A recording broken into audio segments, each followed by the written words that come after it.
The year was 1884, and the rain had come to the Wyoming plains like a curse. Sheets of silver falling from a bruised sky, drumming against the clapboard house that stood lonely on the wide expanse of Robert McGraw's ranch. The prairie grass bent and shivered beneath the storm, the wind howling through fence posts like the voices of a long dead. Inside, a single lamp flickered on the wooden table, its flame bending with each draft that crept under the doors. Robert sat in his chair, shoulders hunched, a mountain of a man weighed down by something heavier than the rain, the quiet struggle of keeping his boy alive. 4-year-old Eli lay curled under a patchwork quilt in the corner bed, his breathing shallow and uneven, chest rising with a fragile rhythm. Each cough cut through the room like a whip. Robert, 30 years of age and built with the size and strength of 3 men, felt utterly powerless against that sound. His hands could wrestle wild stallions and split oak with a single strike of the axe, yet they trembled when brushing his son's fevered brow. Eli's small hand sometimes searched for his father's larger one in the night, and Robert always gave it, squeezing gently, though in his chest lived a fear he dared not name. The town of Laramie had long since made Robert into a story of its own. The giant rancher, they called him, as though his size defined the man. Whispers circled around him in saloons and mercantile stores about the fortune of cattle he owned, the land that stretched farther than the eye could follow, the tragedy that shadowed it all. His wife, sweet Mary Beth, had died birthing Eli, and though she had left Robert with a son, she had also left him with silence. For years, that silence had gnawed at him more fiercely than hunger ever could. It was in such silence, broken only by Eli's weak coughs and the storm's lament, that the thud came against the door. A sound so faint Robert almost thought the wind had carried something against the wood. But then it came again, desperate, fragile, human. Rising to his feet, Robert crossed the floor with slow, deliberate steps, his shadow stretching across the planks like that of a giant. When he pulled the door open, the storm reached in with icy fingers, and at his feet lay a woman collapsed upon the threshold. She was drenched, her hair plastered to her pale face, the once white fabric of her dress soaked through and clinging to her slender frame. Her lips trembled though she made no sound. For a heartbeat Robert only stared, caught off guard by the sight of such fragility against the raw violence of the storm. Then Eli coughed behind him, a reminder of tenderness, and Robert bent down, his massive hands surprisingly gentle as he lifted the stranger into his arms. She weighed almost nothing, as though life had already stripped her of more than her share. Inside, he laid her upon the settee by the fire, stoking the flames higher until they painted warmth upon her skin. Her eyes fluttered open, catching a glimpse of the man towering above her, tall, broad-shouldered, his shirt clinging to him with rain, his dark hair falling across his brow. She tried to speak, but only a whisper escaped, and then she glanced past him toward the boy coughing softly in bed. By morning, Robert learned her name. Lisa Mayfield, 25 years old, an orphan with no kin. She had walked for miles through the storm after being turned out of town, humiliated before neighbors she once thought kind. Her wedding had ended before it began, the groom renouncing her in front of the church doors. No family to turn to, no home to hide in. She had fled until her legs failed her at Robert's door. She told the story haltingly, shame shadowing her eyes. Robert listened with a face as unreadable as stone. He did not press her with questions. A man who carried his own pain understood the weight of another's. Yet he did not miss the way Eli stirred when she spoke, his small eyes drawn to her voice like a moth to flame. The following days unfolded with an unexpected rhythm. Lisa, though weak herself, began tending to Eli with a devotion that startled Robert.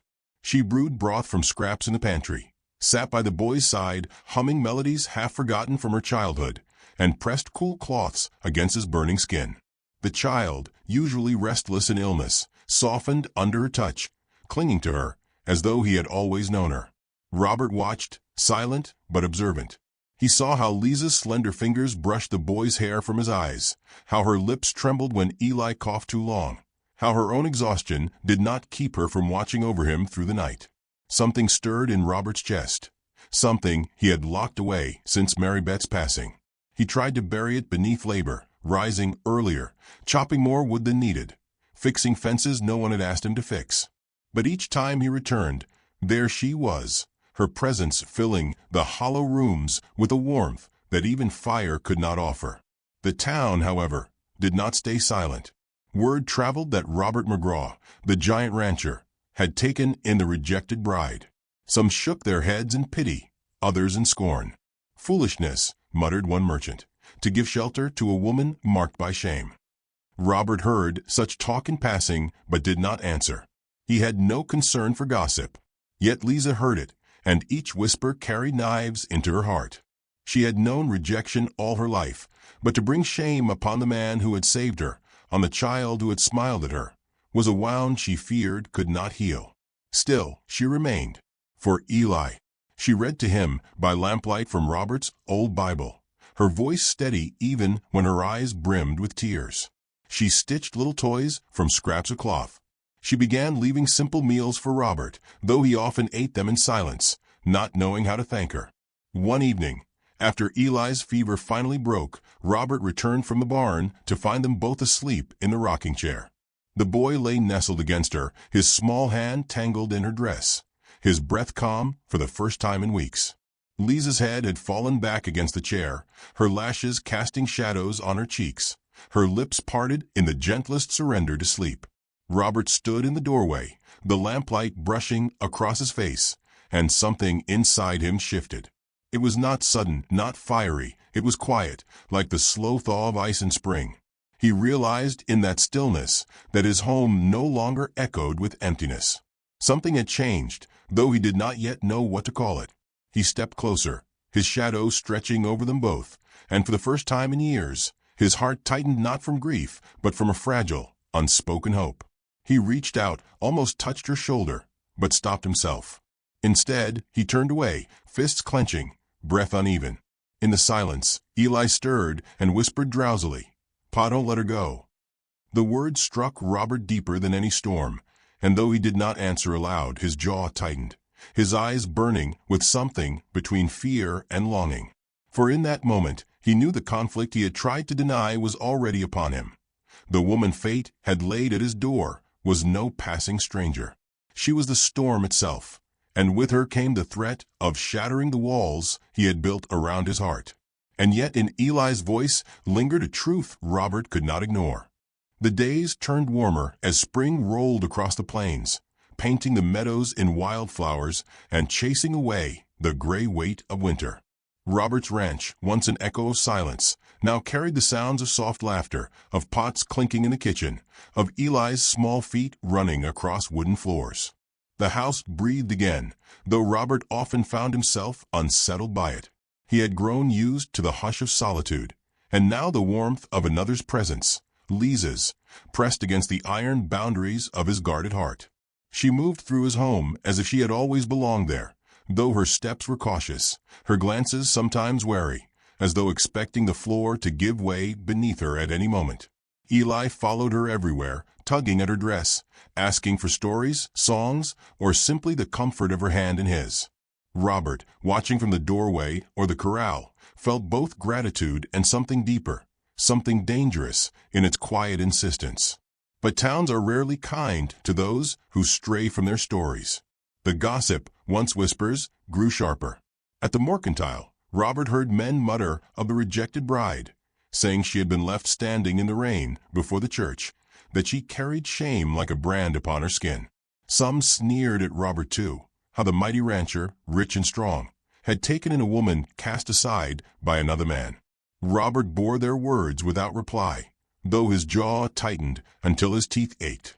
He had weathered storms fiercer than their tongues, but he worried what those words might do to Lisa, whose spirit was already stitched together with fragile threads. One evening, Robert returned to find her seated on the porch, shoulders curled, eyes shining with unshed tears. She did not look at him when she spoke. "I hear them, Robert. I hear what they say about me, that I was thrown away, that I am nothing more than the shame I carry." Her voice broke, the words trembling in the fading light. "I do not want your boy to grow up hearing those things." Robert, uncertain, lowered himself onto the step beside her, the wood creaking beneath his weight. His hand hovered, then settled briefly on hers before pulling back as though burned. "Eli doesn't need the town," he said softly. "He needs you." It was the closest he had come to admitting what his heart knew, that her worth could not be measured by whispers. But Lisa shook her head, silence stretching heavy between them. The truth she had carried weighed too heavily to remain hidden. It was late when she finally confessed, her voice a low murmur in the kitchen as rain tapped softly against the windows. She told Robert she had not been abandoned out of some failure of her own, but because she had refused to wed a man she did not love, a man with wealth, power, and a cruel spirit she had seen beneath his smile. Her refusal had marked her as defiant, ungrateful, even sinful in the eyes of the community. "I chose to walk away," she whispered, her hands trembling as they twisted in her lap. "And in doing so, I lost everything. They will never forgive me for it." Robert listened, silent, his eyes shadowed in thought. He could have questioned her, could have weighed her past like a merchant measures grain. But instead, he rose before dawn the next morning, clumsy in the kitchen as he tried to cook her a meal himself. The bread was dense, the eggs overdone, but when he set the plate before her, his voice was quiet but steady. "In this house, you are not measured by what you've lost, only by what you give." It was an act small in motion, but immense in meaning, and her eyes filled with tears that morning as she ate each bite in silence, the taste of dignity more nourishing than the food itself. From then, the unspoken bond between them deepened. Their love was not loud, not forged in grand gestures, but in the quiet language of gestures too subtle for the world to notice. Robert began reading to Eli in the evenings, stumbling over scripture, his deep voice filling the room as Lisa listened with a soft smile. She brushed dust from his shoulders when he came in from the fields, and sometimes, when fatigue pressed heavily upon him, he would find a quilt draped over his chair, placed there without word. Slowly, the loneliness that had gripped him for years began to loosen its hold, replaced by something fragile but growing. Yet the world would not leave them in peace. When Robert finally brought Lisa and Eli into town for supplies, the stares followed them like shadows. Children pointed. Women whispered behind gloved hands. At the saloon, a man spat near her feet, his voice sharp and cruel. "There goes the unwanted bride, the shame of Laramie." Robert's fists clenched, the strength in his body demanding release. But instead of striking, he stepped forward, his towering frame casting shadow over the room. His voice, though quiet, carried more weight than any blow could have. "She is mine to protect," he said evenly. "My family. Speak against her, and you speak against me." The saloon fell silent, men lowering their eyes, cowed not by violence, but by the dignity in his words. Lisa's eyes filled with tears, though she held her head high, walking out at his side with Eli's small hand in hers. Back at the ranch, Robert knew there was no turning back. He had spoken aloud what his heart had long whispered. A decision settled within him, steady and immovable. That very night, he set lanterns glowing across the yard, the soft golden light pooling against the dark. Neighbors, curious and watchful, gathered as word spread. And there, beneath the open Wyoming sky, Robert took Lisa's hand. His voice trembled, not from fear, but from the weight of truth. "You gave my boy a mother's love when I had nothing left to give him. You filled this home with warmth when I believed it would remain forever cold. You gave me reason to breathe again. I give you my name, my home, my heart." Lisa's tears slipped freely now, though her smile carried more radiance than the lanterns around them. Eli, small but proud, stood between them, his thin hand clutching both of theirs. The preacher spoke the words, but the vows had already been carved in their hearts long before. When Robert kissed her, gentle, reverent, filled with a love that asked nothing but gave everything, the crowd hushed, the gossip silenced, the night made holy by the union of two souls once broken. And then, as if heaven itself wished to mark the moment, the rain began to fall again, soft and cleansing, washing away the dust, the shame, the loneliness that had bound them. Where once the storm had brought her to his door, now it baptized their union, turning rejection into redemption. Later, when the crowd had gone and the lanterns dimmed, Robert held Lisa close in the quiet of their home. Eli slept soundly. A peace long denied him now settled across his small frame. Lisa leaned against Robert's chest, listening to the steady rhythm of his heart. "Do you regret it?" she asked softly. He pressed his lips to her hair, voice low as a prayer. "Not for a single breath." Outside, the rain kept falling, but inside, the house glowed with warmth and belonging. Every shadow chased away. And if one listened closely, past the thunder, past the storm, one might have heard the land itself breathe in relief, as though it, too, had been waiting for this union. The story might have ended there, with marriage, with peace hard won. But life, like the prairie, carries secrets in its soil, and both Robert and Lisa knew that storms, once tamed, had a way of rising again. For now, though, the night was theirs. Love had claimed its ground, and the lonely rancher was lonely no more.